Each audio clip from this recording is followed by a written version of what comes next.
So let's start. I always recommend watering. I do it on my sink, and I use just the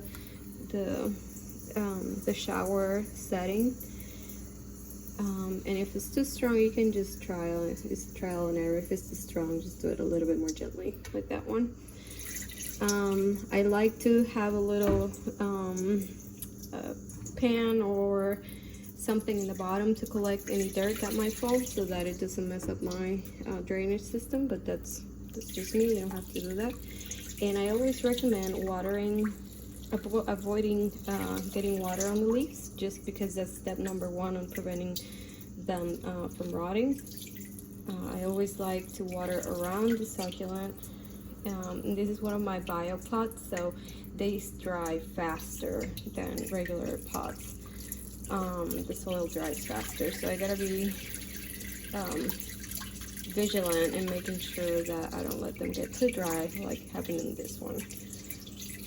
Normally, I grow them indoors, but normally the sempervivums can go about, I would say, 3 weeks, and they're happy. Okay, so I did this one.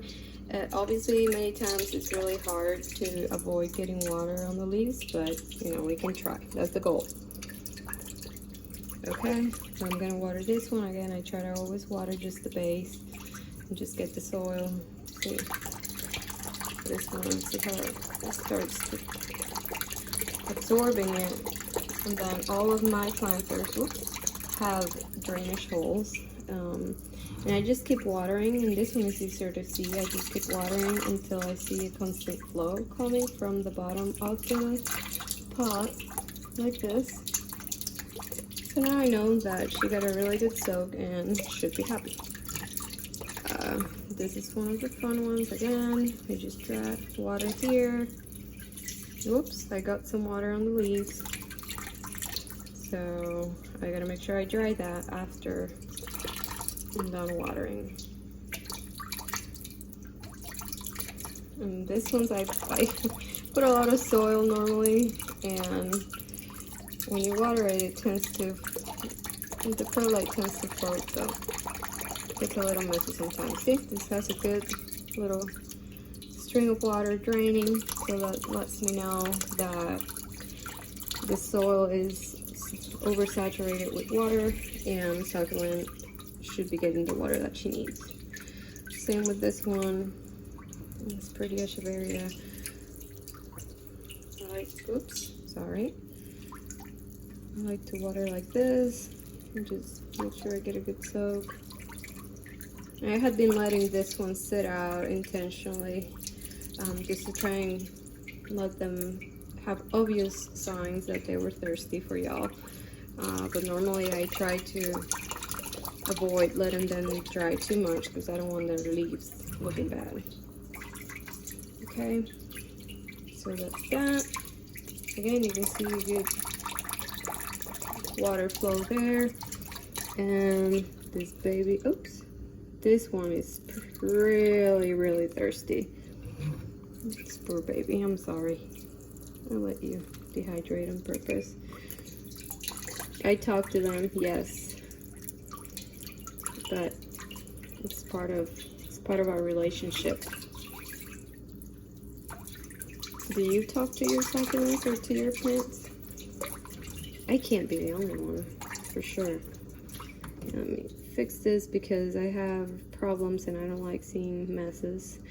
And I treat them with respect and love, so I don't like when the dirt starts coming out. Okay? You can see there's some water coming out, but I think I want to let it soak real good. This is one of my favorites. And I'll have to take some pictures 2 days from today to show you how they look when they're happy and plump. Okay, so let's see. Oops, a lot of it went on the side, but it's got a pretty good